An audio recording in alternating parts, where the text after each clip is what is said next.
12 वर्षापासून मी मका पिकामध्ये संशोधन करतोय आणि पहिला शास्त्रज्ञ आहे भारतातला की एक मकाचं एकरी 100 क्विंटल उत्पादन येऊ शकतं,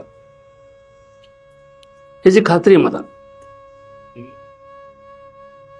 पण त्यासाठी जसं याची प्रस्तावना जर बघितलं आपण तर मका पिकाचं उत्पादन सरांनी सांगितलं. जेव्हा आम्ही 100 क्विंटलवरती बोलायला लागलो लोक मला वेडे म्हणायला लागले. पण मित्रांनो, जी क्रांती जी होती ना ती वेड्या माणसाकडेच होती. शहाणे माणसं फक्त गंमत बघतात. फ्रान्समध्ये जी क्रांती झाली होती फक्त त्या 8 लोकांनी केली क्रांती ती. म्हणून जर पोहण्याचा आनंद तुम्हाला घ्यायचा असेल ना तर तुम्हाला नदीमध्ये किंवा स्विमिंग टॅमध्ये उडी मारावंच लागेल तुम्हाला. मग 100 क्विंटल त्या काठावरती बसून तुम्हाला पोहण्याचा आनंद घेताच येणार नाही. मग जेव्हा एकरी 100 क्विंटलची संकल्पना मांडली मी गेल्या 5 वर्षापासून मी सांगतोय लोकांना 100 क्विंटल उत्पादन ही जेव्हा संकल्पना मांडली तेव्हा लोकांना म्हणजे शेतकरी सोडा, शास्त्रज्ञ, कंपनीचे अधिकारी यांनाही विश्वास नव्हता त्याच्यामध्ये. परंतु ते साध्य करण्यासाठी काय काय केलं पाहिजे हे पण समजून घेतलं पाहिजे. सरांनी वेगवेगळ्या कॅटेगरी सांगितल्या, ज्यांचं 15 क्विंटल आहे, कोणाचं 25 क्विंटल आहे, कोणाचं 30 क्विंटल आहे, कोणाचं 40 क्विंटल आहे, कोणाचं 50 क्विंटलचं आहे. निदान एकरी 100 क्विंटल उत्पादन मिळतं हे लक्ष ठेवून जर काम केलं आपण तर आपल्याला मिळणाऱ्या उत्पादनाच्या पेक्षा दुप्पट उत्पन्न झालं तर आपल्याला काय प्रॉब्लेम आहे का सोनाली सर? आपल्याला जे उत्पादन मिळतं आहे ह्या तंत्राची जोड दिली तर त्याच्यापेक्षा तुमचं जर दुप्पट उत्पादन झालं किंवा तिप्पट उत्पादन झालं तर तुमचं अर्थ फायदेशीरच असणार आहे. पहिलं आपण मक्याचं एकरी 100 क्विंटल उत्पादन येऊ शकतं, कसं येऊ शकतं त्याच्यावरती आपण विचार मांडणार आहोत. तुमच्या मनात अनेक प्रश्न असतील, अनेक शंका असतील, अनेक समस्या असतील, प्रश्न असतील. तुम्ही व्याख्यान चालू असताना विचारायला हरकत नाही किंवा संपल्यानंतर मला विचारायला हरकत नाही.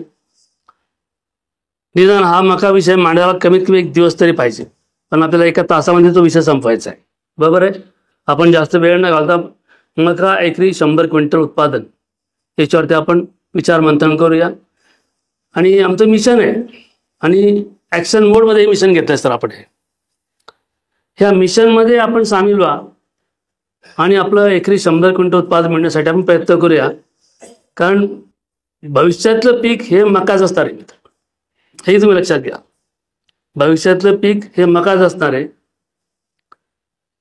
आणि त्या दृष्टिकोनातून आपण ह्या पिकाकडे बघितलं पाहिजे. हल्लीची जी शेती जी आहे मक्याची ती बरीचशी पारंपरिकच आहे, बरीचशी. किंबहुना ठिबकवरती पण लोक कापून मका लावत असतील पण ती सुद्धा पारंपरिकच अजून मी म्हणेल, कारण त्याला तंत्रज्ञान म्हणून वापरतच नाही. जरी महाराष्ट्रामध्ये शेतकरी ठिबक सिंचनाचा वापर जास्त करत असले तरी आपल्या शेतकऱ्यांनी ठिबक सिंचन तंत्रज्ञान हे समजून घेतलेलंच नाही अजून. आणि त्याचा ते तंत्रज्ञान वापर न करता हार्डवेअर वापर करतायत. अजूनही पिकाला किती पाण्याची गरज आहे आणि किती पाणी दिलं गेलं पाहिजे, ठिबक सिंचन संच किती वेळ चालवतो, ठिबक सिंचन संच तांत्रिकदृष्ट्या आपल्या शेतात त्याची उभारणी केलेली आहे का, हे काहीच बघत नाही. फक्त बंडलची भाषा असते, स्वस्त बंडल आणून लावून पसरायचं. त्यामुळे तंत्रज्ञान समजून घ्या, तंत्रज्ञानाचे फायदे सुद्धा आपल्याला अधिक मिळणार आहे. पण मका पिकासाठी आपल्याला काय तंत्रज्ञान वापर करता येईल ते आपण बघूया. खूप लोकांना हे माहीत नाही की सर्व तृणधान्यांमध्ये मका पिकाची उत्पादन देण्याची क्षमता जास्त आहे. म्हणून मका पिकाला तृणधान्याची राणी असं म्हटलं जातं. खूप लोकांना माहित नाही मका पिकाला तृणधान्याची राणी म्हटलं जातं असं. कारण याचं आहे की सर्व तृणधान्यांमध्ये मका पिकाची उत्पादन देण्याची क्षमता सर्वात जास्त आहे. तसं पाहिलं मका पिकाचा जो नेटिव्ह जो आहे तो अमेरिका आहे आणि याचा ह्युमन कन्झम्पशनमध्ये ॲनिमल कन्झम्पशनमध्ये वापर खूप जास्त होत आहे. म्हणजे पोल्ट्री फीड असेल, कॅटल फीड असेल त्यासाठी जास्त वापर होत आहे. जवळपास 168 देशांमध्ये मक्याची शेती होते. नुसतं भारतातच नाही, जे 6 खंड आहेत आपले त्या सर्व खंडांमध्ये मकाची शेती होते 168 देशांमध्ये. आणि मका पीक तुमचं खरीप रबी समर 3 हंगामात तुम्ही घेऊ शकतात. मका पिकाला जो ताण पडतो तो 2 पावसात खंड पडणं त्याच्यामध्ये पडतो, किंवा त्याच्यामध्ये ज्या क्रिटिकल स्टेजेस ज्या म्हणजे टॅस्लिंग आणि सिल्किंग जे पुरे बाहेर पडणं, परागीकरण होणं, त्यावेळेला जर त्याला पाण्याचा आणि अन्नद्रव्याचा जर ताण पडला तर त्याचा क्रॉपच्या डेव्हलपमेंटमध्ये परिणाम त्याचा होतो. आणि सर्वात महत्त्वाचं म्हणजे अजूनही लोकांना हे माहिती आहे की मका पिकाला खत किती घालावे. फक्त मका पिकाला बदनाम काय केलं लोकांनी की मका पीक खूप खादाड पीक आहे आणि त्याच्यावर पुढचं पीक चांगलं येत नाही. हे 2 गोष्टी तर लोकांनी त्याच्यात म्हणजे हा गैरसमज आहे का मला माहित नाही की मका पिकाला खादाड पीक म्हणतात 1 नंबरचं, पण खादाड पिकाला आपण किती खतं लागतो हे माहीत नाही, हे विचारायला सांगता येणार नाही. आणि दुसरी गोष्ट की मका पिकानंतर पुढचं पीक चांगलं येत नाही. बरोबर आहे की नाही? याच्यावरती पण चर्चा करू आपण. हे उत्पादन कमी येण्यामध्ये कारण त्याच्यामध्ये. त्याच्यानंतर ॲग्रोनॉमिकल प्रॅक्टिस म्हणजे लोकांना किती अंतरावरती मका लावायला पाहिजे.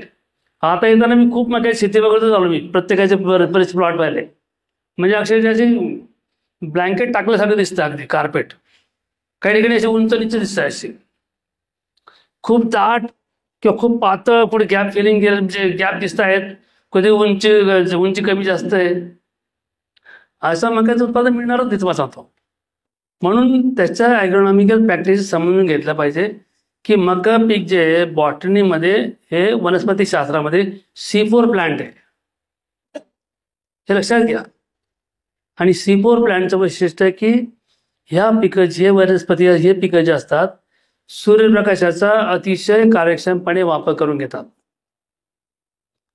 म्हणून या पिकाला खूप जास्त पाणी नाही, या पिकाला सूर्यप्रकाशाची जास्त गरज असते. या पिकाला खूप जास्त पाणी नाही, खूप जास्त खतं नाही, तर याला सूर्यप्रकाशाची गरज जास्त असते. म्हणून याला सूर्यप्रकाश भरपूर मिळावा, हवा खेळती राहावी. म्हणून लागवडीचं अंतर काय असायला पाहिजे, कशी लागवड केली पाहिजे, कोणत्या दिशेला ठेवली पाहिजे, हे महत्त्वाचं ठरतं याच्यामध्ये. त्याच्यानंतर या पिकावरती येणारी जी महत्त्वाची समस्या ज्या आहेत, एक तुमचं फॉल आर्मीवॉर्म जे आहेत, लष्करी अळी, बरोबर आहे, आणि दुसरं ब्लाइट्स ज्याला आपण करपा म्हणून, मका पीक काय अचानक सुकत जातं तुमचं. या 2 समस्या ज्या आहेत ह्या वेळीच जर कंट्रोल नाही केल्या तर मका पीक तुमचं हातचं गेलं तुमचं, तर मका पीक तुमच्या हातून गेलं. सोनवणे साहेब, 2 समस्या मोठ्या आहेत याच्यामध्ये. एक फॉल आर्मीवॉर्म ज्याला FAW म्हणतात त्याला, लष्करी अळी, आणि दुसरी समस्या ब्लाइट्स, करपा. तुमचं पीक जरी उत्तम उभं असेल, हिरवगार, पण 15 दिवसामध्ये तुमचं पीक सुकून वाळून सुकून जाईल, तुमचं ड्राय होऊन जाईल, वीडचा प्रॉब्लेम जर आला. म्हणून याच्यामध्ये सर्वात महत्त्वाची गोष्ट की तुम्ही हायब्रिडचं सिलेक्शन, हे पुढे बोलू आपण. आणि सर्वात महत्त्वाचं म्हणजे जे शेतकरी लहान शेतकरी आहेत, उदाहरणार्थ तुमचे बिहारचे असतील, UPचे असतील, त्यांच्याकडे गुंठ्यावरती जमीन त्यांच्याकडे, आपल्याकडे तर 1-1, 2-2 एकर जमीन आपल्याकडे. पण लहान शेतकऱ्यांना आता एकत्र आणण्याचं काम आम्ही करतोय. कॉर्पोरेट फार्मिंग म्हणा किंवा कम्युनिटी फार्मिंग म्हणा, त्याशिवाय शक्य नाही. आणि ते कमी क्षेत्र असल्यामुळे त्यांना उत्पादन वाढण्यासाठी तंत्रज्ञानाचा वापर करतायत. पण तंत्रज्ञानाचा वापर करण्यासाठी त्यांना कम्युनिटी फार्मिंगमध्ये आम्ही आणतोय त्याला. मग आपल्याला सर्वात महत्त्वाचं लक्षात ठेवा की आपल्याला उत्पादन 15 ते 20 क्विंटल उत्पादन का मिळतं आपल्याला, की आपण ज्या मका पिकाच्या शेतीसाठी जे काही घटक वापरतो, बियाणं असेल, खतं असेल, रासायनिक खतं असेल, सेंद्रिय खतं असेल, पाणी असेल, कीटकनाशक असेल, बुरशीनाशक असेल, काही वापरत असतो, त्या सर्वांच्या कार्यक्षमता फक्त 30 ते 35% आहे. सर्वांच्या कार्यक्षमता जेव्हा 30 ते 35% असेल तर तुम्हाला अधिक उत्पादन मिळणं शक्यच नाही. म्हणून प्रत्येक घटकाची कार्यक्षमता ही 80 ते 90% पाहिजे. किती पाहिजे? मग पाण्याची असो की बियाण्याची असो, खताची असो, किंवा कीटकनाशक फवारणीची असो की बुरशीनाशकाची फवारणीची असो, लोक तर कीटकनाशक बुरशीनाशकाची फवारणी करत नाही, त्या झाडाला आंघोळच घालतात. फवारणी करणं वेगळं आणि आंघोळ घालणं वेगळं. म्हणून त्याचे सुद्धा आपण वेगळेचं तंत्रज्ञान आपण शिकून घेतलं पाहिजे. आता मका पिकाचं 100 क्विंटलला लागणारी जमीन कशी पाहिजे? आता तुमच्या जमिनीत कमी बदलणार नाही, पण आहे त्या जमिनीत उत्पादन काढायचं आपल्याला, आहे त्या जमिनीमध्ये. म्हणून जमिनीत कशी असल्या पाहिजे, इथं जमिनीची खोली निदान 60 सेंटीमीटर तरी खोल पाहिजे. अगदी हलक्या जमिनीत चालणार त्याला. आणि साधारणपणे त्याचे पाणी साचून राहिलं नाही पाहिजे. याच्यात पाणी साधं जमीन चालत नाही. खूप खारवट चोपण चिबट जमीन चालत नाही. हलक्याची हरकत नाही, परंतु चिबट जमीन, खारवट जमीन, चोपण जमीन याला तयार पाहिजे. भारी जमीन चालेल पण निचरा होणारी पाहिजे. आणि साधारण जमिनीचा सामू जो आहे, आता सामू जो आहे हा आपल्याकडच्या जमीन 8च्या पुढे आहे, सर्वांच्या 8च्या पुढेच आहे. कारण सेंद्रिय कर्ब पण कमी कमी होत चाललेला आहे. सेंद्रिय कर्ब वाढला पाहिजे. आपला 0.3 0.4% तुमच्याकडे किती आहे? तर ज्या जमिनीमध्ये सेंद्रिय कर्ब सोनवणे साहेब 0.3% असतं तिथे उत्पादन मिळणं कसं शक्य आहे सांगा तुम्ही मला. मग तुम्हाला सेंद्रिय कर्ब वाढवला पाहिजे किंवा डेली फर्टिगेशन केलं पाहिजे. सोनवणे साहेब ऑप्शन आहे, त्याला ऑप्शन आहे ना. अरे इद्रायलमध्ये वाळूच्या जमिनीत सेंद्रिय कर्ब तर आहे का? तिथे काहीच तर नाही तिथे, पण तिथे उत्पादन घेतात ना ते लोक. म्हणून काही घाबरायचं कारण नाही. पण तिथे फर्टिगेशन तुम्ही रेग्युलर केलं पाहिजे. ठिबकमधनं खतं तुम्ही पाण्यात विरघळणे खतं रेग्युलर दिली पाहिजे. पण तुम्हाला जेव्हा एकरी 100 क्विंटल उत्पादन काढायचं आहे ना, मग तुम्हाला म्हणजे बाकीचे कामं बाजूला सारायला पाहिजे. शेतीकडे लक्ष दिलं पाहिजे. तुमचा फोकस, कॉन्सन्ट्रेशन तुमच्या पिकाकडे असलं पाहिजे. तुम्ही काय लक्ष द्यायचं? पेरायचं, महिन्याने खतं घालायचे, त्याला 15 दिवसांनी पाणी भरायचं, काही तिथला रोग फवारा मारायचा, मग आपण जायचं शेतामध्ये. मग काय लक्ष द्यायचं? त्याचं काय? हीच तर पद्धत आहे आपल्याकडे शेती करण्याची. याच्यावर कोणती वेगळी पद्धत आहे सांगावर तुम्ही मला.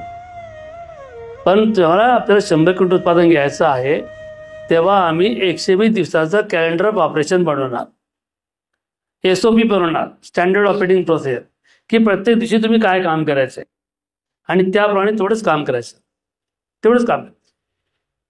आणि 100% सांगतो त्या पद्धतीने तुम्ही केलात ना, त्याच्यात 1 ग्रॅम पण कमी उत्पादन झालं मला सांगायचं.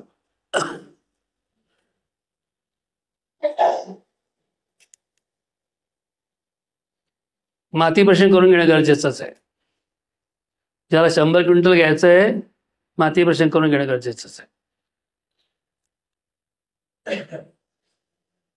मग त्याच्यामध्ये सुद्धा माती परीक्षण करताना नुसतं रासायनिक नाही पाहिजे, भौतिक परीक्षण सुद्धा पाहिजे. फिजिकल अनालिसिसमध्ये तुम्हाला तुमच्या मातीमध्ये 3 प्रकारचे कण असतात. वाळूचं प्रमाण किती आहे, चिकणमातीचं प्रमाण किती आहे आणि पोयट्याचं प्रमाण किती आहे. तिघांचं प्रमाण कळल्यानंतर तुमची जमीन कोणत्या प्रकारची आहे तुम्हाला कळतं. मग आपल्याकडे शेतकरी व्यवस्थापन जे मॅनेजमेंट जे आहे ते हलक्या जमिनीकरता वेगळं असतं का, भारी जमिनीकरता वेगळं असतं का, मध्यम जमिनीकरता वेगळं असतं का? अजिबात नाही. सर्व प्रकारच्या जमिनीसाठी एकच मॅनेजमेंट असतं आपल्याकडे. मॅनेजमेंट कधीही जमिनीच्या प्रकारानुसार बदललं पाहिजे. मॅनेजमेंटमध्ये काय असणार आहे? तुमची क्रॉपची स्पेसिंग काय असणार पाहिजे, पेरणीचं अंतर काय ठेवलं पाहिजे, 2 झाडाचं अंतर काय असलं, 2 ओळीचं अंतर काय असलं पाहिजे. जमिनीच्या प्रकारानुसार ते बदलेल ना, ते जमिनीच्या प्रकारानुसार ते बदलतं. ते लक्षात घ्या. तुम्हाला सुद्धा पोषण सुद्धा तसंच आहे, फर्टिलायझर सुद्धा दोष तसंच आहे की पोषण सुद्धा तुम्हाला जमिनीच्या प्रकारानुसार बदलतो.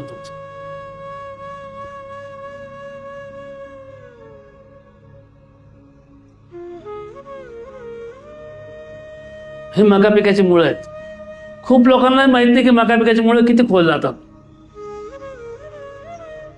किती बघावर याची डेप्थ 120 सेंटीमीटर पेक्षा खोल आहे.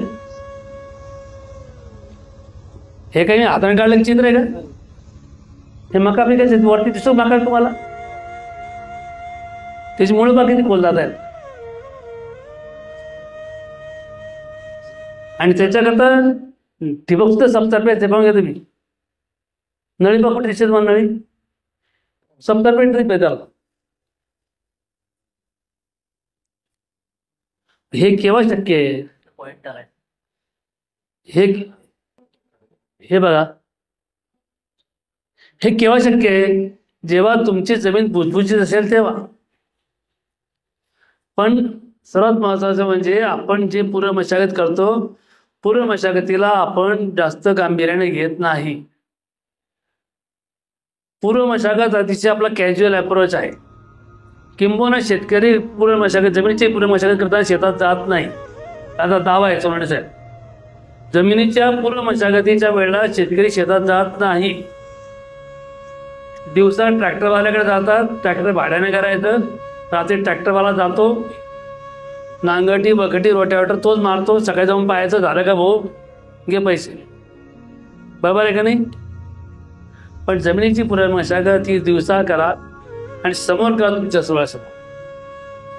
इस्रायलमध्ये, ब्राझीलमध्ये, ऑस्ट्रेलियामध्ये जमिनीच्या पूर्व मशागतीला खूप जास्त महत्व आहे. जमीन ही निदान म्हणतोय मी, पिकाची मुळं जेवढी खोल जातात तेवढी आपली थोडी मशागत झाली पाहिजे. मग तुम्ही डायरेक्ट रोट्यावेटर जाता, वरती काही करत नाही, डायरेक्ट रोट्यावेटर. म्हणजे शेतामध्ये कपाशीचं पीक उभं असतं, रात्री शेतात रोट्यावेटर मार लागेल, दुसऱ्या दिवशी क्रिकेटचं ग्राउंड नसतं सरळ सपाट बिलकुल. कारण तुमच्या जमिनीमध्ये रोट्यावेटर जो चालतो तो 6 इंचापेक्षा खोल चालतच नाही. आणि 6 इंच फक्त तो वरती जमीन भुसभुशीत करतो, खाली हार्डपॅन तयार होतो. आणि हार्डपॅन तयार झाल्यामुळे काय होतं की तुमच्या पिकाची मुळं खोल जातच नाही. तुम्ही बघा, जे शेतकरी कपाशी लावत असतील, कापूस लावत असतील, त्यांना त्यांच्या वडिलांना विचारा, त्यांच्या आजोबांना विचारा. पहिले कापूस उपटायला मोठमोठे चिमटे लागायचे, कापसाची मुळं चांगली हातभर खोल लागायचे. आता कापसाची मुळं एक बिल असायचे फक्त 6 इंचाच.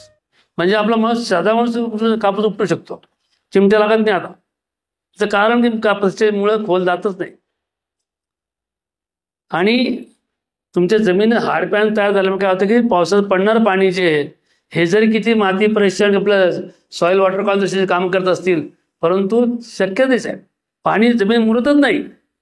एक पाऊस झाला की दुसऱ्या पावसात जमीन शेतातून पाणी वाहताना दिसतं आपल्याला, कारण हार्डपॅन तयार आहे. अशा वेळेला तुम्हाला सबसॉयलर वापरले पाहिजे. जमीन कडक झालेली आता, सबसॉयलर अक्षरशः जमीन फाडतं अक्षरशः. सबसॉयलर वापरले पाहिजे, तरच तुमच्या जमिनीमध्ये पाणी मुरणार आहे. आज जे भूगर्भातलं पाणी शेतकरी उपसत आहेत ना, आज जे शेतकरी भूगर्भातलं पाणी उपसत आहे, हे यांनी जिरवलेलं नाही आहे, त्यांच्या बापदाद्यांनी जिरवलेलं पाणी येते. यांनी आता यांचं पाणी शेतात वाहून जात आहे. म्हणून पाणी शेतात मुरलं पाहिजे. निदान मुळं वाढण्यासाठी तरी जमीन खोल तुम्ही नांगरट बकटी केल्या पाहिजे. हे अशा पद्धतीचं आपल्याला चित्र नेहमी दिसतं. आपल्याला रोट्यावेटर सरळ चालतं दिसतंय, झुरा आवडला की संध्याकाळी त्याला पैसे द्यायचं काम त्याला बस.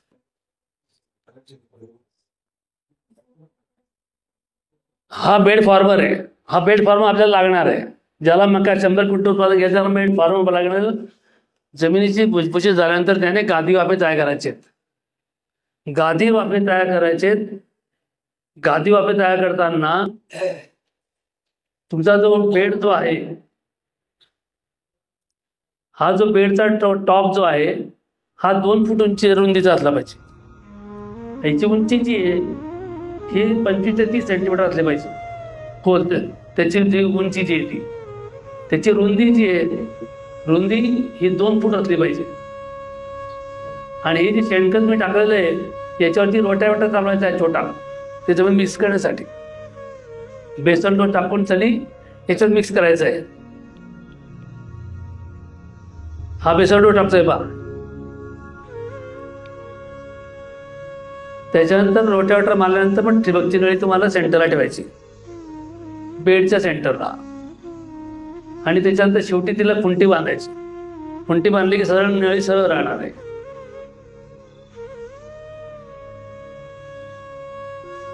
अशा ढेकळात नळी पसरायची नाही. असे ढेकळात नळी पसरली अशा लोकांनी.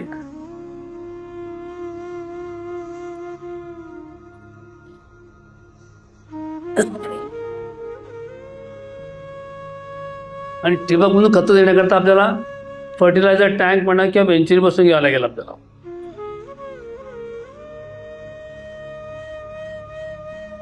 मग तुम्ही इनलाईन वापरताना गोल ड्रिपर असो पट्टी ड्रिपर असो कुठलेही वापरा, काही प्रॉब्लेम नाही.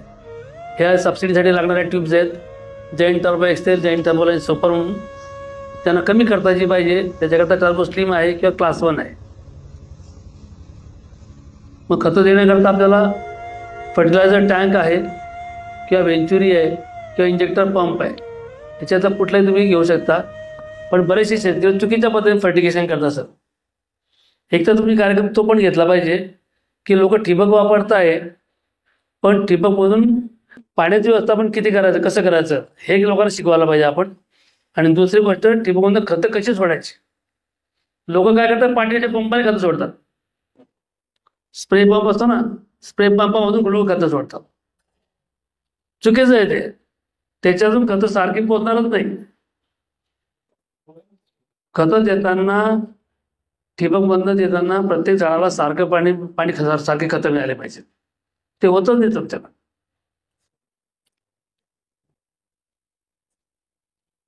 मग आता बेड तुमचा 2 फुटाचा झाला, त्याची उंची तुमची 1 फूट झाली आणि मक्याच्या 2 ओळीतलं अंतर जे आहे हे काय झालं हां, मक्याच्या 2 ओळीतलं अंतर जे आहे ते 1.25 फूट आणि 2 झाडातलं अंतर जे आहे ते 20 सेंटीमीटर. आता तुमची जमीन जर हलकी असेल तर तुमच्या जमिनीमध्ये ठिबकच्या नळीतलं अंतर 120 सेंटीमीटर असलं पाहिजे. मध्यम असेल तर 135 सेंटीमीटर असलं पाहिजे आणि भारी असेल तर 150 सेंटीमीटर असलं पाहिजे. ड्रिपरचं स्पेसिंग सुद्धा जमीन हलकी असेल तर 30 सेंटीमीटर घ्या, मध्यम असेल तर 40 सेंटीमीटर घ्या. 1.25 फूट. ड्रिपरचा डिस्चार्ज सुद्धा 2 लिटर घ्या, जमीन हलकी असेल तर, आणि मध्यम असेल तर 4 लिटरचा घ्या. तुमचं हे लक्षात घ्या. हे सुद्धा अत्यंत महत्त्वाचं आहे. निवड करताना ज्याला 100 क्विंटल उत्पादन घ्यायचं आहे त्याने या गोष्टी लक्षात ठेवलीच पाहिजे. ड्रिपरच्या नळीचं अंतर किती असलं पाहिजे, ड्रिपरचा डिस्चार्ज काय असला पाहिजे, 2 ड्रिपरमध्ये अंतर किती असलं पाहिजे हे सुद्धा लक्षात ठेवा.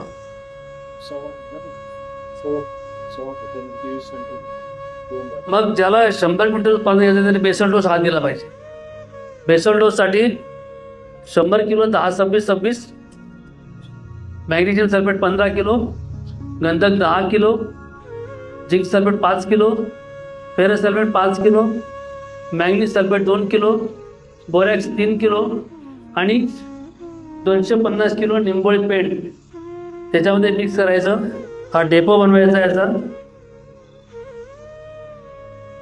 हे सर्व 250 किलो निंबोळी पेंटमध्ये मिक्स करा आणि बेडवरती टाकून ते लोट्यावरती टाकून मिक्स करा मातीमध्ये.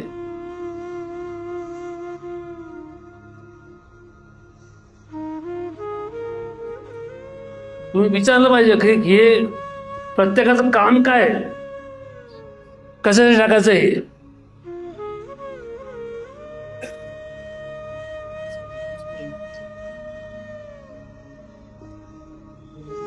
साधारणतः 3 हंगामात येणारं पीक आहे मक्याचं पीक. खरीपमध्ये जून जुलैपर्यंत आपण पेरणी करतो. रबीचं 15 ऑक्टोबरपासून तर नोव्हेंबर 30 आठवड्यापर्यंत. ज्याला 100 क्विंटलचं उत्पादन घ्यायचं आहे त्याचा आमचा अनुभव असं सांगतो की पहिले 5 नोव्हेंबरपासून तर 15 नोव्हेंबरपर्यंत किंवा 20 नोव्हेंबरपर्यंत ज्याची लागवड झालेली आहे त्याचं उत्पादन जास्त मिळतं. सोनवणे साहेब, 5 नोव्हेंबर ते 20 नोव्हेंबरच्या दरम्यान ज्याची लागवड झालेली आहे त्याचं उत्पादन सर्वात जास्त आलेलं आहे. मी प्रत्येक दिवशी मका लावून पाहिलेला आहे. विशेष म्हणजे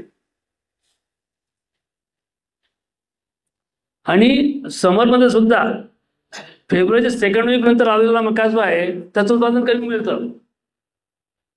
कारण काय की टॅस्टलिंग आणि सिल्किंग म्हणजे पोलन जे असतात जे ड्राय जर झाले ना तर त्याचं पॉलन फर्टिलायझर व्यवस्थित होत नाही.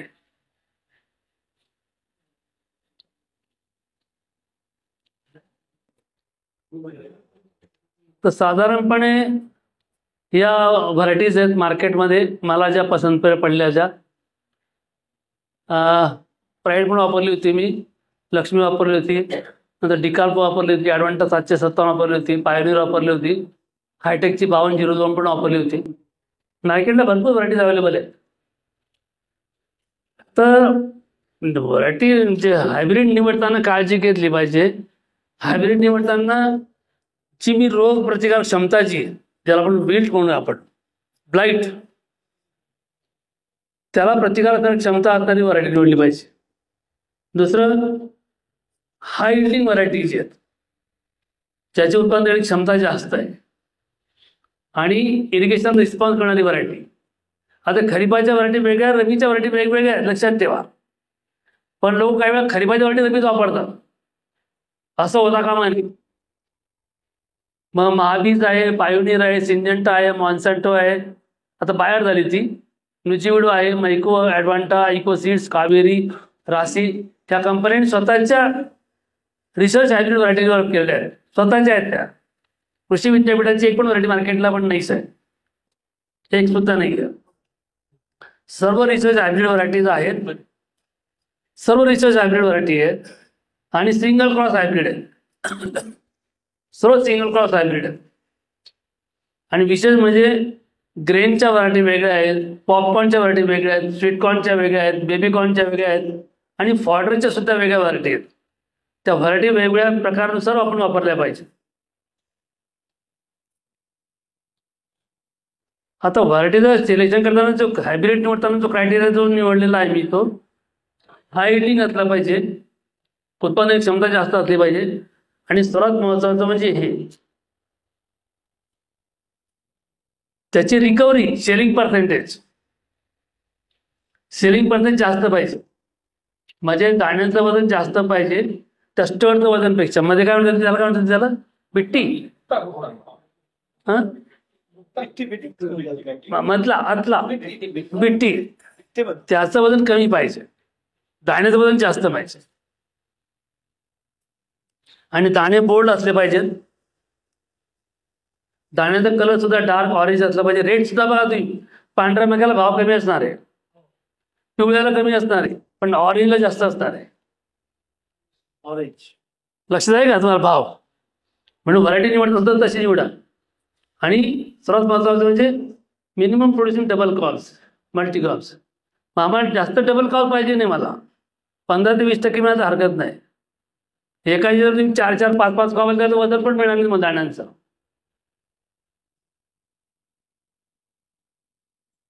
लाल पण जाते रे, पण त्याला मार्केट नाही, त्याला ऑरेंज कलर मार्केट चांगला आहे, ऑरेंजला आणि स्लाइटली येलो कलरला. नंतर या व्हरायटीज आहेत आणि त्याचं सीडची बॅग किती किलोची ते दाखवलेलं आहे. चांगली कोणती आहे, चांगली कोणती? तर मला कोणतं बियाणं विकायचं नाही नाव दादा, आमच्यासाठी सांगा सुपर कोणती आहे? तर चांगले लिडिंग कंपन्या ज्या आहेत ना, त्याच्यामध्ये एक मैको एक चांगली कंपनी आहे, नंतर तुमचं ॲडव्हान्टा चांगली कंपनी आहे, सिंजेंटा चांगली कंपनी आहे, पायोनियर चांगली कंपनी, राशी पण चांगली आहे. त्याच्यातले तर सर्वात चांगलं मटेरियल होतं. काय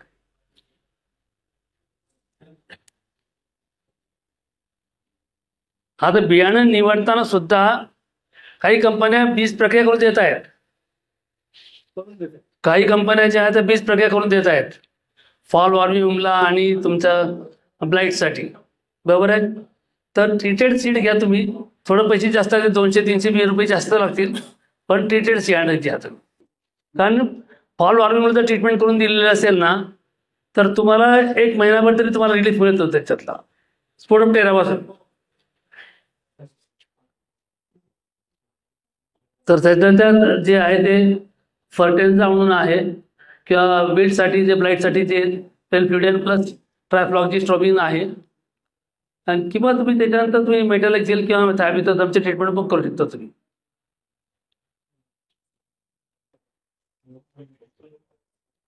आता हे सर्वात महत्वाचं म्हणजे प्लांट पॉप्युलेशन किती असलं पाहिजे. साधारणपणे खालचं जर बघितलं आपण तर तुमची ठिबक सिंचनची नळी जर 4 फुटावरती जर असेल तर 2 ओळीतलं अंतर आपलं 30 आहे. साधारणतः आपण ठेवल्यानंतर झाडांची संख्या जी आहे ही 33,725 मिळेल. बरोबर आहे. आणि 100 क्विंटल टार्गेटसाठी आपण जर धरलं तर 303 ग्रॅम आपल्याला कॉपर कॉप मिळायला पाहिजे.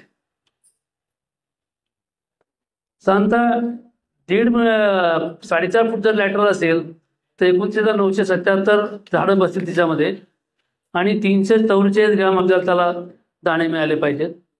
आणि ड्रिपची लाईन म्हणजे 5 फुटावरती नसेल तर साधारणपणे 384 ग्रॅम तुम्हाला दाणे पर क्रॉप मिळाले पाहिजे. 26,980 झाडं बसतील तिच्यामध्ये. हे पारंपरिक पद्धतीची लागवड आपण बघतो की सरीच्या दोन्ही साईडला शेतकरी लागवड करतात.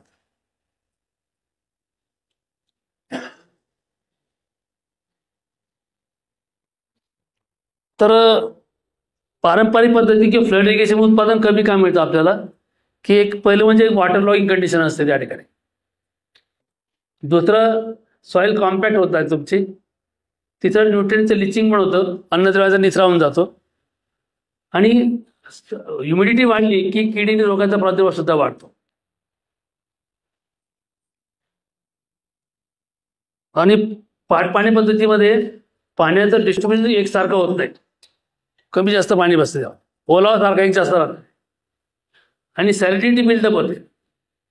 पाणी पद्धतीमध्ये सॅलिडिटी म्हणजे क्षार वाढतात, क्षारवरती येतात. मग या 6 कारणाचं पाणी जास्त वापर करून सुद्धा उत्पादन कमी मिळतं आपल्याला.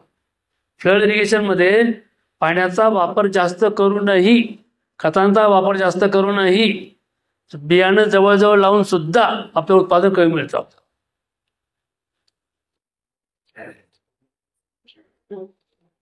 आता ही तयारी आपली लागवडीची आहे.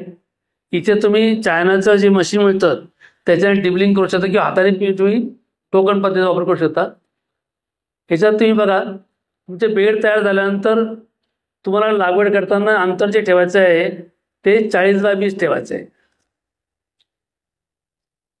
बेडवरती. मी हे दोन्ही प्रयोग करून पाहिले. 2 ओळीतलं अंतर पण वेगवेगळं करून पाहिलं पण 40x20 अंतरावरती आम्हाला रिझल्ट चांगले मिळाले. 2 ओळीतलं अंतर 40 सेंटीमीटर, 1.25 फूट आणि 2 झाडातलं अंतर जे आहे ते 20 सेंटीमीटर. आणि सिंगल सीड पाहिजे. 2 झाडाचं अंतर किती? 20 8 इंच. ही अशा पद्धतीने बेडवरती लागवड बघावी.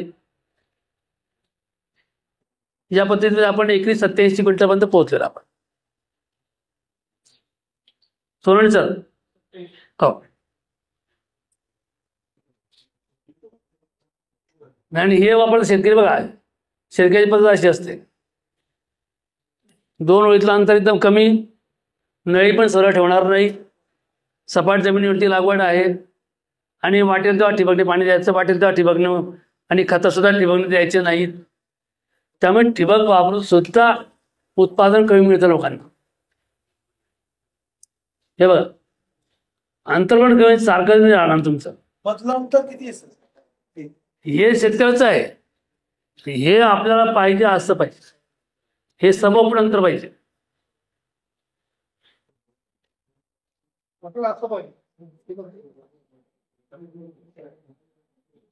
हे बघा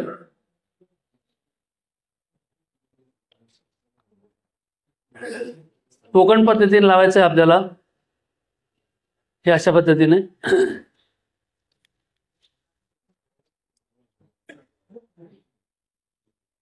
आणि त्याच्या वेगवेगळ्या अवस्थेनुसार ते खताची मात्रा पण बदलते त्याच्यात.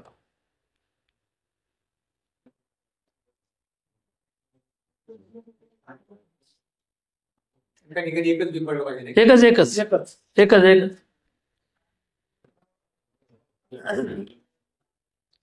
साधारणपणे पाण्याचा वापर तो ठिबकमध्ये केला तर 50% तुमचं पाणी वाचणार तुमचं.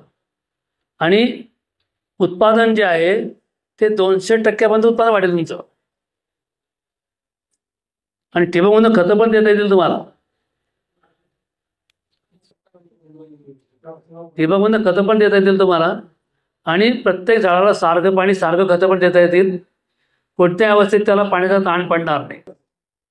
आणि सर्वात महत्त्वाचं म्हणजे can explore more genetic potential. व्हरायटीचं जेनेटिक पोटेन्शियल एक्सप्लोर करता येईल. बॅटरी का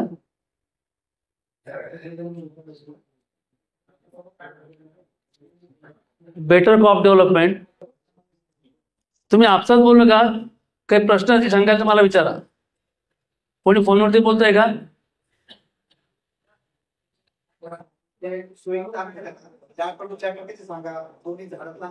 ते पण सांगितलं तुम्हाला मी.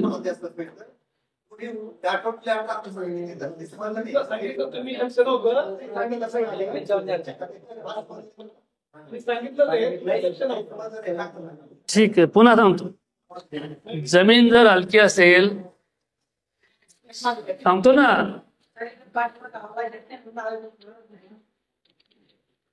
जमीन जर हलकी असेल तर 2 ठिबकच्या नळीमध्ये अंतर 4 फूट ठेवा. बरोबर आहे. 2 ओळीतलं अंतर 40 सेंटीमीटर ठेवा, 1.25 फूट. आणि 2 झाडातलं अंतर जे आहे ते 20 सेंटीमीटर ठेवा, 8 इंच. जमीन मध्यम असेल तर 4.5 फूट अंतर ठेवा. जमीन मध्यम असेल तर, जमीन भारी असेल तर 5 फूट अंतर ठेवा. 2 नळ्यातलं अंतर 5 फूट अंतर ठेवा. 2 ओळीतलं अंतर 40 सेंटीमीटर ठेवा आणि 2 रोपातलं अंतर जे आहे ते 8 इंच ठेवा, 20 सेंटीमीटर ठेवा.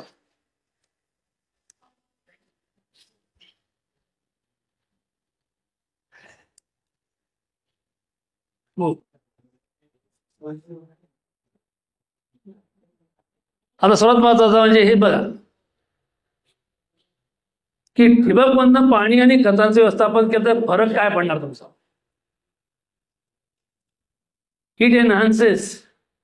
दाण्याची भरण्याची क्षमता जी आहे ती सर्वात जास्त असणार आहे. दुसरं, कर्नल युनिफॉर्मिटी, दाण्याची साईज सारखी राहणार आहे. तिसरं, कर्नलची साईज, कर्नलचं वेट, दाण्याचं वजन. तुम्हाला दाण्याचं वजन वाढवायचं आहे, तुम्हाला लक्षात घ्या. म्हणून ठिबक सिंचन हे जमिनीमध्ये soil water plant relationship maintain करतं. जमिनीमध्ये जमीन, पाणी आणि पीक यांचं रिलेशनशिप मेंटेन करतं आणि कंटिन्युअसली सप्लाय करतं, कन्सिस्टंटली ऑप्टिमम मॉइश्चर. जमीन वापसा कायम मेंटेन करतं. आणि वापसा मेंटेन केल्याने काय होतं की झायलेम आणि फ्लोएम, ज्या 2 वनस्पतीमध्ये 2 नलिका असतात, त्यांचं काम निरंतर चालू राहतं.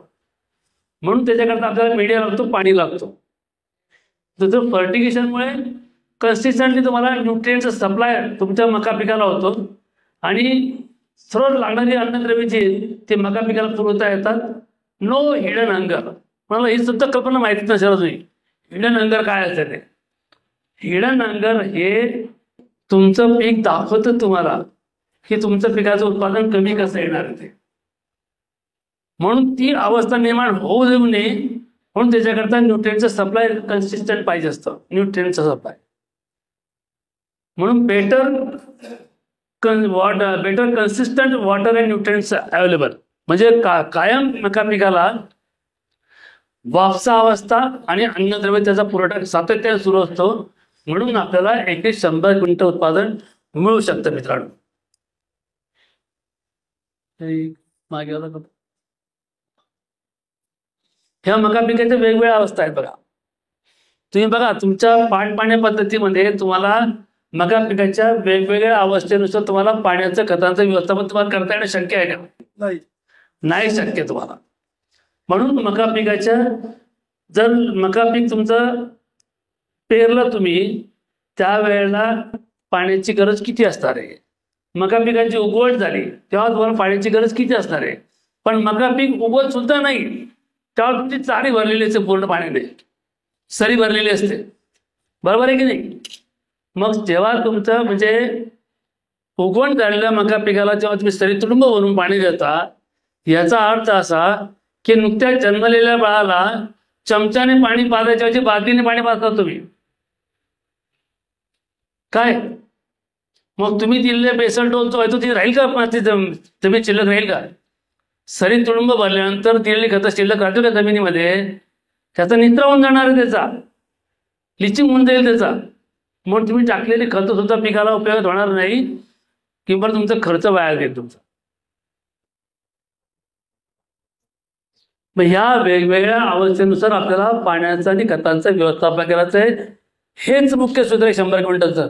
सोनवणे साहेब, 100 क्विंटलचं उत्पादन घेण्याचं सूत्र हेच आहे की मका पिकाच्या अवस्थेनुसार पाण्याचं आणि अन्नद्रव्याचं व्यवस्थापन करणं.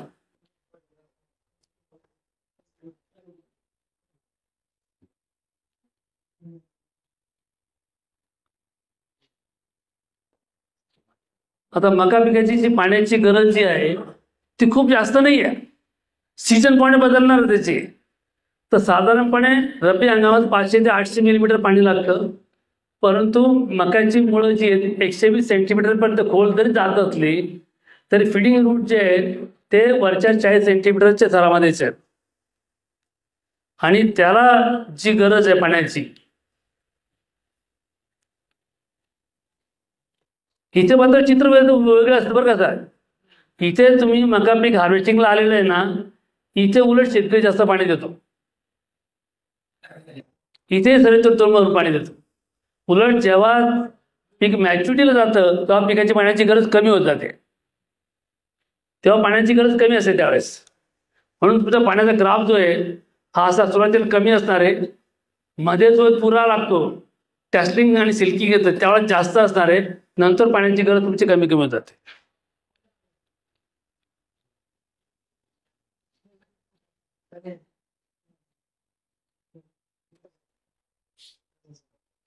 साधारणतः ज्या पाण्याचं वाटण्याचं कन्झम्पशन जे आहे ते पिकाच्या अवस्थेनुसार वेगवेगळे आहे बघा.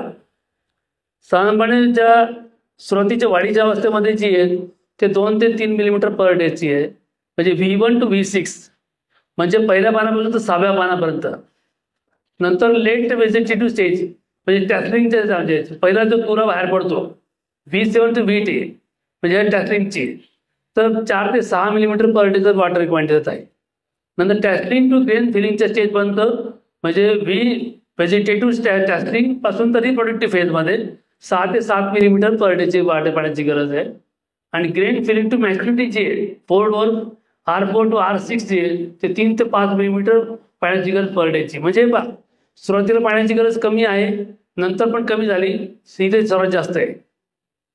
टॅस्लिंग टू ग्रेन फिलिंगच्या स्टेजमध्ये पाण्याची गरज जास्त आहे, सर्वात जास्त.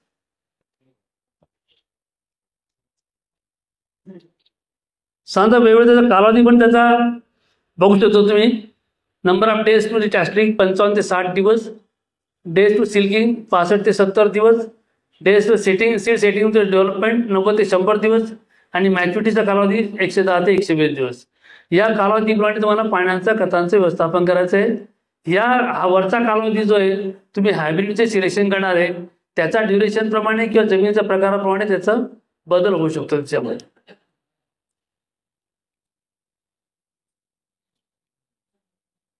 ही त्याची पाण्याची गरज आहे की आपल्याला ठिबक सिंचन संच किती वेळ चालवला पाहिजे याच्यात लक्षात दिली. सुरुवातीला ऑक्टोबर जर लागवड जर झाली तर फक्त पाण्याची गरज 3 लिटर आहे 1 मीटरच्या लांबीमध्ये. आणि 1 मीटरमध्ये किती झाडं बसणार तुमचे? 5 झाडं बसणार आहेत. 5 झाड बसणार 1 मीटरमध्ये. नोव्हेंबरमध्ये 4.5 लिटर लागणार आहे, डिसेंबरमध्ये 6 लिटर लागणार आहे, आणि जानेवारीमध्ये जास्तीत 5 लिटर पाणी लागणार आहे. जास्त पाण्याची गरज नाहीच आहे. तुम्ही जर संच चालवणं कालावधी जर पाहिला तर 1 तासापेक्षा जास्त नाही आहे. हा तुमचा रब्बी समरचा आहे. जानेवारीचा रोप लागवड असेल तर तुमचं 2.5 लिटर पाणी लागणार आहे 1 मीटरच्या लांबीमध्ये. फेब्रुवारीमध्ये 5 लिटर लागणार आहे, मार्चमध्ये साधारण 10 लिटर लागणार आहे, आणि एप्रिलमध्ये 8 लिटर लागणार आहे. म्हणजे पाण्याची गरज इथेही जास्त आहे बघा त्या ठिकाणी. हे जे आहे तुमचं टॅस्लिंग सिल्किंगच्या पिरियडमध्ये आणि ग्रेन फिलिंगच्या स्टेजमध्ये स्टेज आहे.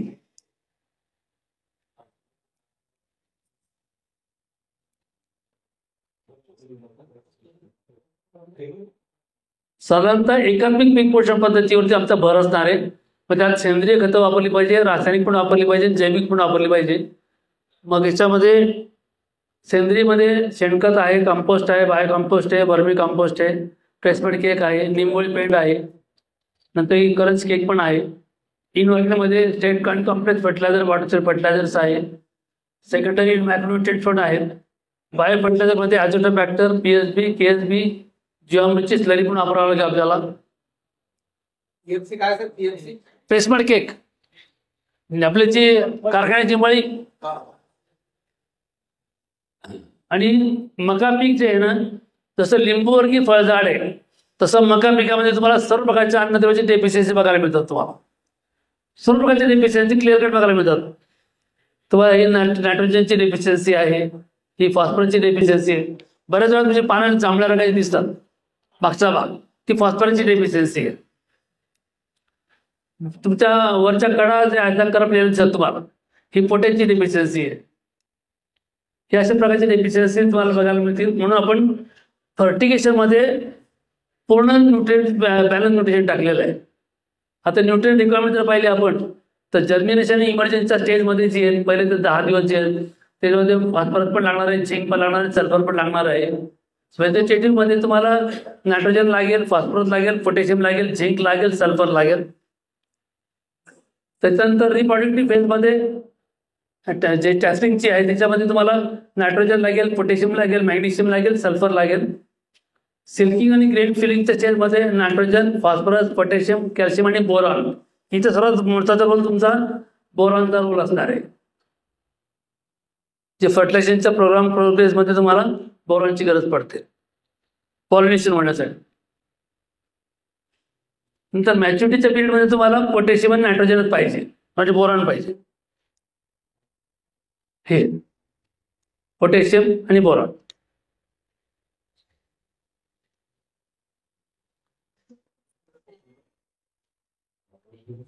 साधारणपणे 1 टनचा मकाचं उत्पादन घेण्यासाठी आपल्याला किती अन्नद्रव्य पाहिजे?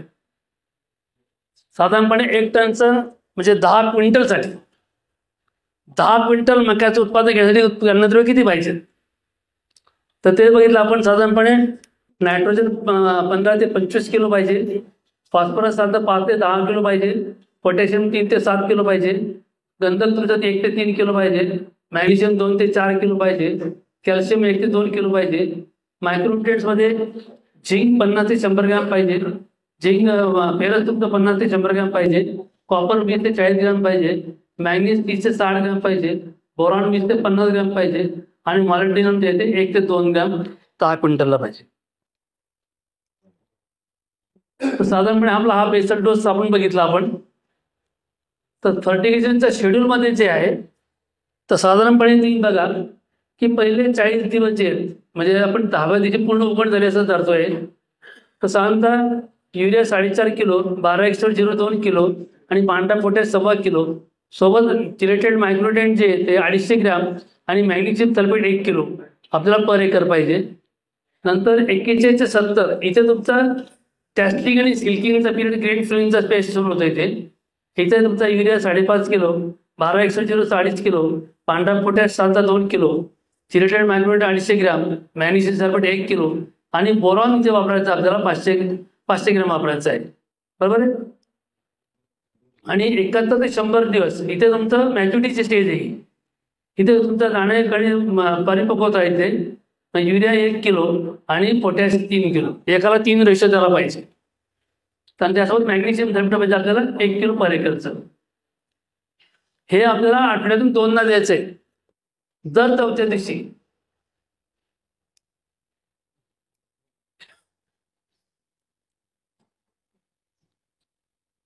आम्ही बायो प्रॉडक्टचा उपयोग सांगतो. त्याच्यामध्ये 100 क्विंटलसाठी बायो फर्टिलायझरमध्ये ॲझोटोबॅक्टर, ॲझोस्पिरिलम, पीएसबी, केएसबी, जीवामृत, ट्रायकोडर्मा, मॅकोरायझा, सुडोमोनास याची जी स्लरी जी आहे सोलण्याच आहे, याची स्लरी आपण दर 10 ते 12 दिवसांनी जर दिली तर त्याचा जास्त फायदा दिसून आला मला. म्हणजे 100 क्विंटल तुम्हाला खात्रीने जायचं असेल तर बायो प्रॉडक्टचा सुद्धा उपयोग करणं गरजेचं आहे. हे तुमचं PSB आणि KSB जे आहे हे तुमचं फॉस्फरस आणि पोटॅशची एफिशियन्सी वाढवणार आहे आणि जमिनीमध्ये जे काही फॉस्फरस आणि पोटॅश स्थिर झालेला आहे तो पण पिकाला उपलब्ध होईल. मायक्रोरायझा वगैरे जे वापरलं आपण तर तिथे आपल्याला जे विल्ट येणार आहे ब्लाइट त्याचा प्रॉब्लेम सॉल्व्ह होईल. तुमचा ट्रायकोडर्मा असेल, जीवामृत असेल, या सर्व कॉम्बिनेशनमध्ये तुमचा प्लांट जास्तीत जास्त हेल्दी राहणार आहे. फोलियर ब्रीडिंगमध्ये बघा पिकाला 19 पहिल्या महिन्याच्या अवस्थेचा कालावधी असतो व्हेजिटेटिव्ह फेजमध्ये, म्हणजे V1 to V6 पर्यंत 19 60 ग्रॅम प्रति 15 लिटर पाण्यामध्ये फवारणी करायची आहे. 12-61-0 60 ग्रॅम प्री फेजमध्ये, क्रॉप डेव्हलपमेंटच्या स्टेजमध्ये 0-32-34 75 ग्रॅम आणि मॅच्युरिटीच्या स्टेजमध्ये 13-0-45 100 ग्रॅम आपल्याला वापरायचं आहे 15 लिटर पाण्यामध्ये. आणि सर्वात महत्त्वाचं म्हणजे एकदम महत्वाकांक्षी आणि कोणी प्रयोग केलेला नाही याच्यावरती हार्मोन्सचा, कधी लोकांना ऐकलं पण नाही अजूनपर्यंत कधी. म्हणून आपण gibberellic acid 6BA, cytokinin 6BA, पुन्हा कॅचरेटेड झिंकचा वापर, सायटोकायनिनचा वापर, नॅप्थॅलिक ॲसिटिक ॲसिडचा वापर हे सुद्धा आपण आपल्या प्रयोगामध्ये घेतलेलं आहे. तुम्ही यावर्षी जो प्रयोग पाहिला आपला जैन जो आपण प्रयोग करतोय त्या प्रयोगामध्ये पहिल्यांदा मी हार्मोनचा उपयोग करतोय, पहिल्यांदा वापर करतो आपण हार्मोनचा. आणि हार्मोनचा उपयोग मका पिकाला अतिशय फायदेशीर सिद्ध पण झालेला आहे. इंटरकल्चर ऑपरेशनमध्ये तुम्ही गादी वापरती लागवड करता, मला इंटरकल्चर ऑपरेशन करायची गरज पडते त्या ठिकाणी, कारण बेड डिस्टर्ब करायचे नाही आहे. आणि 2 बेडमध्ये जी जागा जी आहे तिथे तण उगवतच नाही, कारण कॅनोपी 100% कव्हर झालेले असते, 100% कॅनोपी कव्हर झालेले असते. फक्त पहिल्या पिरियडमध्ये तुम्हाला विडी सेटचा एक स्प्रे घ्यावा होता टिन्झरचा, सुरुवातीला उघड झाल्याच्या वेळेस त्यावेळेला होतं तुम्हाला टिन्झरचा उपयोग चालू करावा होता तुम्हाला.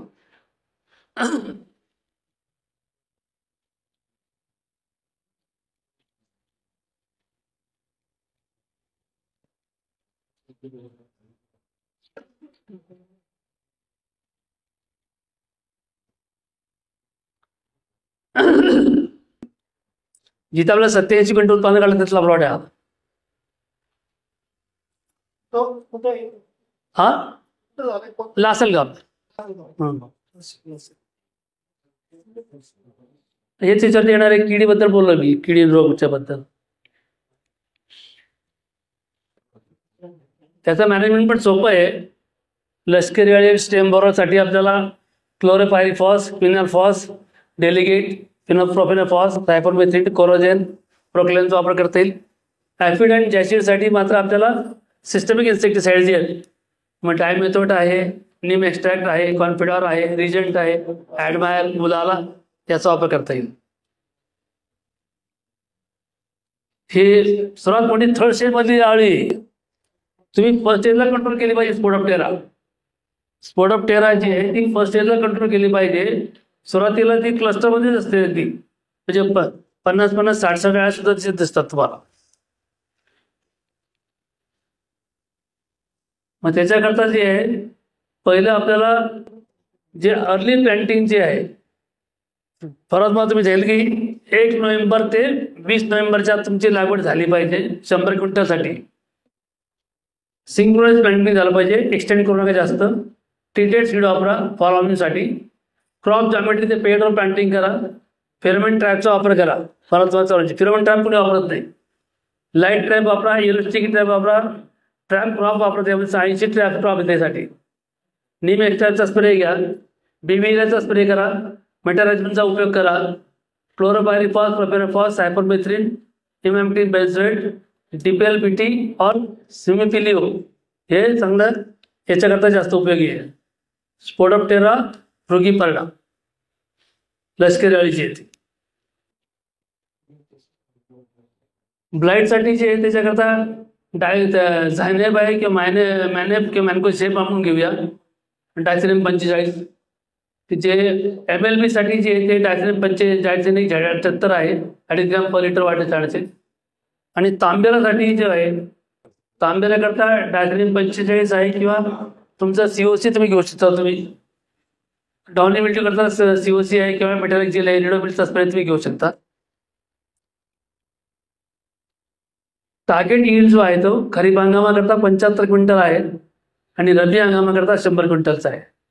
खरीपाचा 75 क्विंटल कशासाठी आहे की सनशाईन अवर्स कमी असतात, क्लाउडी वेदर असतं. आतापर्यंत नाही, खरीपाच्या हंगामासाठी टार्गेट यील्ड कमी काय आहे? कारण ढगाळ वातावरण असतं, सूर्यप्रकाशाचे तास कमी असतात, सूर्यप्रकाशाची गुणवत्ता चांगली नसते, म्हणून त्या ठिकाणी 75 क्विंटलचं घेतलं. रब्बी हंगामाकरता 100 क्विंटलचं घेतलेलं आहे. हे बघा मकाचं पीक अंडर ड्रिप फर्टिगेशन.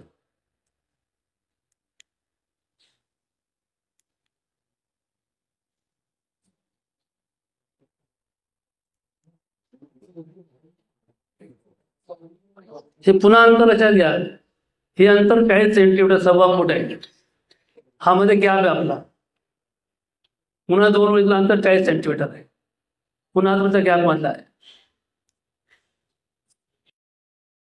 आणि दुसऱ्या टायमध्ये 472 ग्रॅम क्रॉपचं वजन होतं, त्याचे 363 ग्रॅम ग्रेनचं वजन होतं कर्नलचं, आणि 109 ग्रॅम स्टडचं वजन होतं.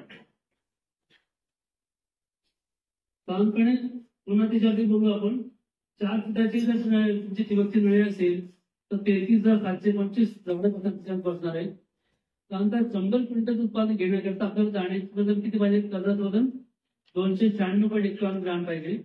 4.5 फूट ठिबकची नळी असेल तर 29,977 झाडं बसतील त्यामध्ये. त्यानंतर 333 ग्राम आपलं जाण्याचं वजन पाहिजे. 5 फूट जर त्या झाडाचे 2 नळ्याचं अंतर असेल तर 26,625 झाडं बसणार त्यामध्ये. तर 375 ग्रॅम आपल्याला नाण्याचं वजन पाहिजे. तर इथे बघा तुम्हाला हायस्ट वजन जे हायस्ट वेट तुम्हाला 375 ग्रॅम पाहिजे 5 फूट ठिबक सिंचनाच्या नळी अंतरावर, बरोबर आहे.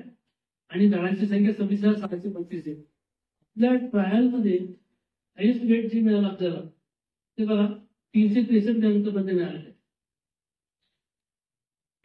363 ग्रॅमपर्यंत मिळालं त्या ठिकाणी. म्हणजे आपल्याला जे पाहिजे त्याच्यापेक्षा जास्त मिळालेलं आहे. म्हणजे आपण 100% आपण 100% 100 क्विंटलचा टायर म्हणजे उत्पादन घेऊ शकतो.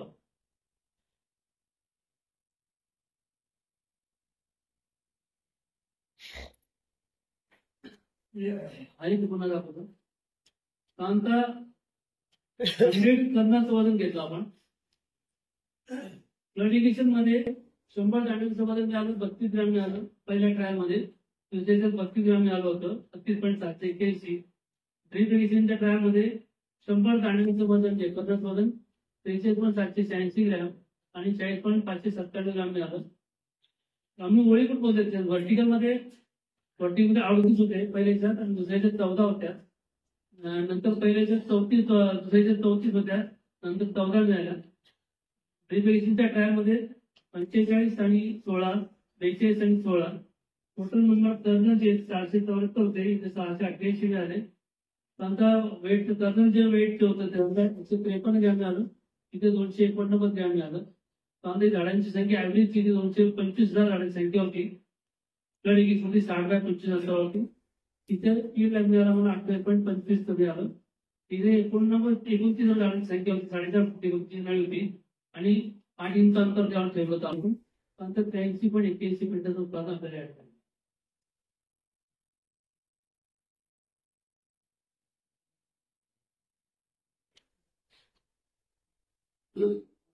हे ठिबक सिंचनावरती आणि फर्टिगेशन केलं आपण त्याची कंडिशन बघा तुम्ही पूर्ण टॉप पासून बॉटम पर्यंत कॉम्पॅक्ट आहे आणि ग्रेनची साईज सारखीच आहे. करून बघा तुम्ही.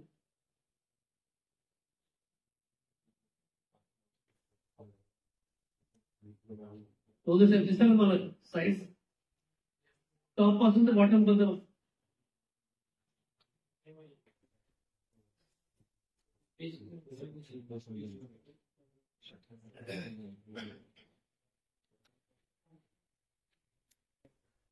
किती फॅक्टर्स आहेत 100 क्विंटलसाठी की प्रॉपर लँड प्रिपरेशन पाहिजे, गादी वापर आपण केली पाहिजे, हायब्रिडचं सिलेक्शन प्रॉपरली केलं पाहिजे. हायब्रिडचं सिलेक्शन नंतर ऑर्गॅनिक मॅटर पण वाढवले पाहिजे आपण, ऑर्गॅनिक कार्बन वाढलं पाहिजे. ऑप्टिमम पॅन्ट पॉप्युलेशन पाहिजे, स्पेसिंग म्हणजे क्रॉप जॉमेट्री पाहिजे, water management through drip irrigation पाहिजे, न्यूट्रिएंट मॅनेजमेंट थ्रू फर्टिलायझेशन पाहिजे, वीड कंट्रोल असला पाहिजे आणि पेस्ट अँड डिसीज कंट्रोल जो पॅन्ट टाईप केला. हे की फॅक्टर आहेत 100 क्विंटल उत्पादनासाठी.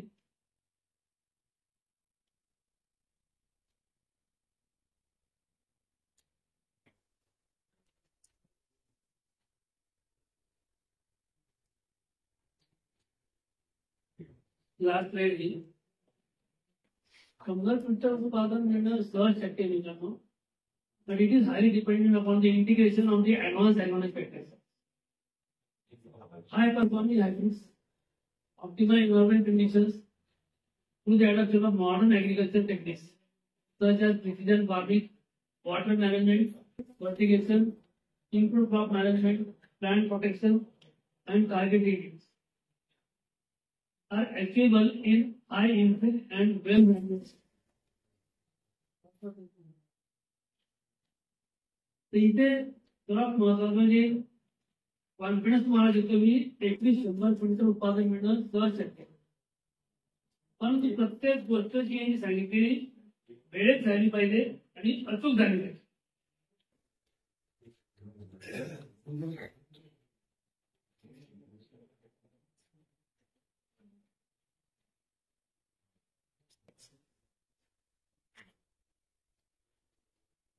तर 100 क्विंटल उत्पादनाचा त्याचा जो पासवर्ड जो आहे 100%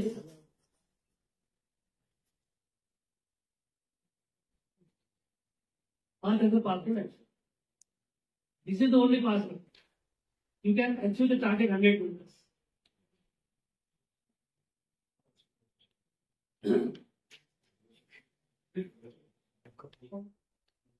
माझे कॉन्टॅक्ट आहेत ते मला फोन कॉल करून फोन करा.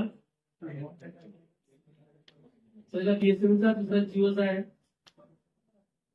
मला व्हॉट्सअप करू शकता. दोघं नंबर व्हॉट्सअपचे माझे दोघं ग्रुप आहेत. SMS करू शकता मला. ती मेसेंजरवरती मेसेज टाकू शकता.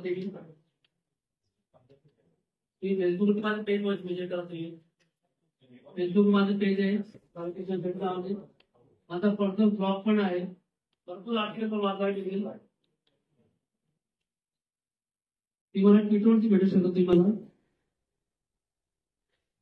ती माझ्या इंस्टाग्रामवरती पेज विजिट करू शकता. तुम्ही इंस्टाग्रामवरती मला तुम्हाला भरपूर व्हिडिओ बघायला मिळतील. त्याच्यावरती वरती तुम्ही मला भेटू शकता. तुम्हाला ईमेल करू शकतो. तुम्हाला टेलिग्रामवरती भेटू शकता. तुम्हाला लिंक्डइनवरती भेटू शकता. लिंक्डइनवरती भरपूर आर्टिकल तुमचे आहेत आणि युट्यूबवरती सुद्धा भेटेल तुमच्या व्यापारात. तर तुम्ही सर्व सोशल मीडियावरती तुम्हाला भेटू शकतो. तुम्हाला जो पाहिजे तो सोशल मीडिया तुम्ही सिलेक्ट करा आणि जास्तीत जास्त मका पिकाचं उत्पादन मिळवण्याचा प्रयत्न करा. नक्कीच मला यश मिळेल.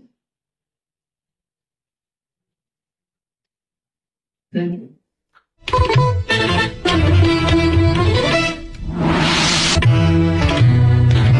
News 1 महाराष्ट्र.